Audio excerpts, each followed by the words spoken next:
Hello guys! Welcome back to this channel, Gaijin World! And today pag-usapan natin sa video na to yung mga frequently asked questions sa pag-register sa etravel.gov.ph at kung ano-ano pa mga concerns ng mga kababayan natin na issues nila sa pag-register or pag-login gamit ang etravel.gov.ph. Kaya ano pang hinihintay natin? Simulan na natin. So ayan, nandito tayo sa website ng etravel.gov.ph and tandaan natin na libre po ang etravel. So ang gagawin natin, i-click natin tong click here to sign in. And isa sa mga issues na na-encounter ng mga kababayan natin ay hindi daw sila makapag-login kasi mali yung password nila. So let's say mali yung password natin, ang gagawin lang natin or hindi natin maalala kung ano yung password natin ay magfo-forgot password tayo. So i-click lang natin yung forgot password. So ayan, so once na naklik natin yung forgot password ay mare-redirect tayo dito sa page na to. Forgot password, enter natin yung ating email address na ginamit sa pag-register. Then click submit. So once na nag-submit tayo ay meron tayong makikitang ganitong page, reset password. So meron daw tayong matatanggap na 6-digit one-time password sa ating email address na tinatry mag-login. Pupunta tayo dun sa ating email address. Okay, so punta tayo sa ating email address. Ayan, so meron tayong marireceive na email, eTravel reset password. So click natin yan and dito natin ngayon makikita yung OTP or yung tinatawag nilang one-time password. Dito nila isesend yan sa email address na tinatry ninyong gamitin para makapag-login sa eTravel. So again, sa email ninyo i-check kung anong email na tinatry nyong i-login, doon nyo marireceive tong one-time password. Ayan, so dito natin ilalagay yung OTP, okay, yung OTP. So lagyan natin yung OTP, paste natin dito sa 6-digit boxes. Sabi dito, kindly wait for at least 3 minutes for the 6-digit code to arrive. Sometimes there may be delays in receiving it. Thank you for your patience. So click lang na, paste lang natin from doon sa email na kinopy natin yung code. Then saka tayo makakapag-create ng password, no? Create password. So let's create a password. Ayan, so once na nakapag-create tayo, click submit. So password successfully reset and try na uli nating mag-login. Click natin yung ating email address and yung password na ginawa natin, yung kakagawa lang natin. Ayan, and then log in. Okay, so naka-login na tayo, nakapasok na tayo sa ating registered na information sa etravel.gov.ph. So ayan, ano ba yung mga issues na recent na natatanggap natin na mga inquiries sa eTravel? So yung timing daw ng pag-register. So wala namang problema kung makapag-register ka within 72 hours. Okay, kasi yun lang naman talaga yung allowed na ibibigay sa'yo para makapag-register. So hindi ka pwede mag-advance, let's say 1 month before ng flight mo, isa ka magre-register. So bago ka umalis, within 72 hours ay mag-register ka na at para ma-process yung registration mo ng maayos. Then mas mainam din na kapag nag-register ka, make sure na tama lahat ng mga details na ilalagay mo para pagkadating mo doon sa immigration ay mas mabilis na yung proseso at wala na masyadong tanong. Sa paggawa naman ng account, para sa iba, ayan, nagtatanong yung mga kababayan natin na paano kung let's say si mama, si papa hindi marunong mag-computer or si tita hindi marunong mag-register sa website, pwede ka bang ikaw ang gumawa para sa kanila? Pwede nyo namang gawin yun. So kayo yung gagawa ng email address and kayo yung mag-generate ng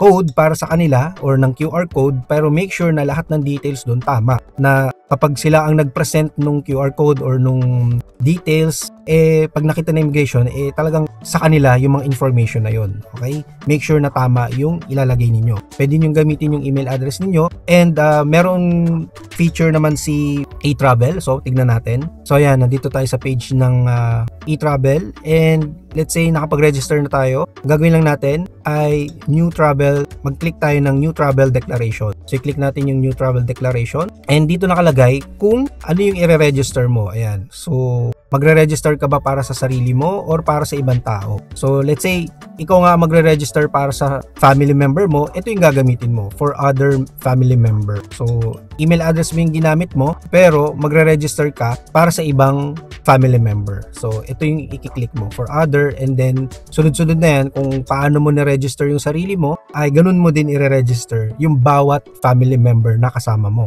or nababiyahe. And kaya nga, ayan o, sabi dyan, you may only register within 72 hours prior to your arrival or departure in the Philippines. Travelers are enjoined to present their e-travel code or QR code to flight boarding. Okay, next issue is yung e-travel registration bago ka umalis sa Pilipinas. So pag alis mo ng Pilipinas, kailangan mo magkaroon ng sariling e-travel registration. Kailangan mo mag-register, hindi lang papunta ng Pilipinas, kundi papabalik din or paalis din ng Pilipinas. Pabalik ng Pilipinas at paalis ng Pilipinas. So magkaibang QR code yun. Kailangan mag-register ka, pwede mong i-print or pwede mong i-save sa iyong phone, and make sure na kumpleto pa rin yung mga documents mo para let's say may mga additional questions doon sa immigration or sa pagdating mo sa airport, ready kang magpakita ng documents. Then sa pag-approve sa paggawa ng e-travel, so hindi na kailangang hintayin ng approval. Itong approval na ito is yung sa eGov application. Sa pagkakaalam ko, yung eGov app is one-stop shop siya. One shop,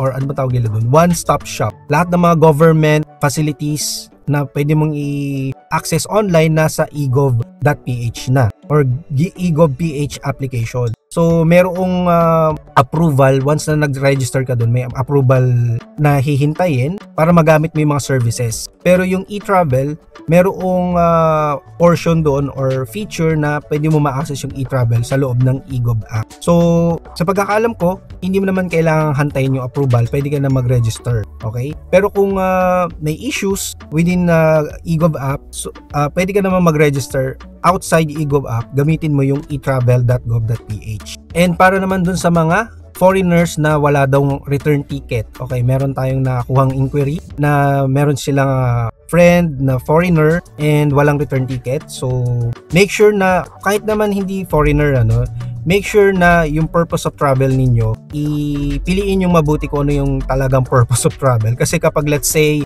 for leisure or for bakasyon, vacation, talagang papalalagyan ka dun ng magkakaroon ng field doon para sa date kung kailan ka babalik or aalis babalik sa country mo, yung ganon. So make sure na tama yung purpose of travel. So ayan, try nga nating i-check uli yung itong ating information na nilagay. So view, edit, ayan, meron tayong mga kinreate na information dito. So let's say mag-edit tayo, edit, click natin yung edit. Ayan, so naglagay na tayo dito ng date of return. Kasi ang nilagay natin dito sa taas is holiday, pleasure, vacation. Ayan, so nilagay natin dito sa taas is holiday, pleasure, vacation, kaya meron tayong date of return dito sa baba. Ayan, date of return. So let's say palitan natin yan, gawin nating transit, let's say transit lang. So mawawala ngayon yung field dito sa baba about sa date of return. Okay? So make sure nga na tama yung purpose of travel nyo dito para mawala yung field. Kung ano yung purpose ng pag-travel ninyo, piliin nyo mabuti. Kasi let's say halimbawa nga,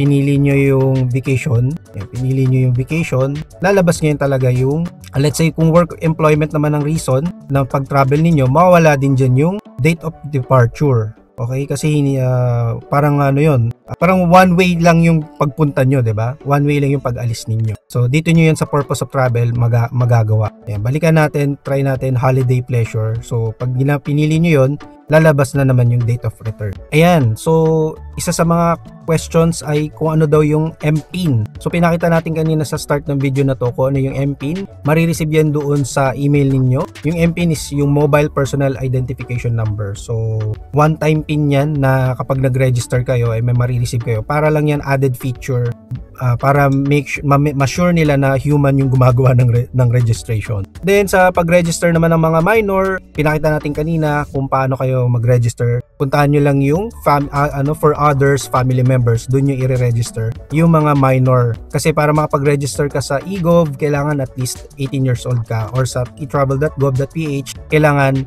at least 18 years old para makapag-register. And para sa mga minor, puntahan nyo nga yung for others, family members na tab. Yun ang piliin niyo para ma-register niyo sila. Then kung ang problema naman is yung OTP, kung nahihirapan ka sa paggawa ng bagong OTP at hindi ka makatanggap ng OTP, make sure na tama tama yung email address and yung let's say phone number na na-register mo before. And subukan mo uling i-check yung email address mo, baka nasa spam folder lang napupunta yung OTP. So ayun guys, I hope nakatulong yung video sa inyo. Medyo saglit lang tong video natin. Kung nagustuhan nyo, like, share, and subscribe. Kung hindi pa kayo nakasubscribe, mag-subscribe na kayo at hit nyo yung notification bell para lagi kayo updated sa aming mga susunod pang i-upload na mga videos at sa iba pa mga topics namin related sa pamumuhay dito sa Japan. Puntahan nyo aming YouTube homepage, i-click nyo yung playlist dahil marami kaming playlist dito na makakatulong sa inyong pamumuhay dito sa Japan. Thank you so much again for watching. This is Alan and I will see you on our next video. Huwag nyong kalimutan i-check yung mga videos na lalabas ngayon dito sa Bye!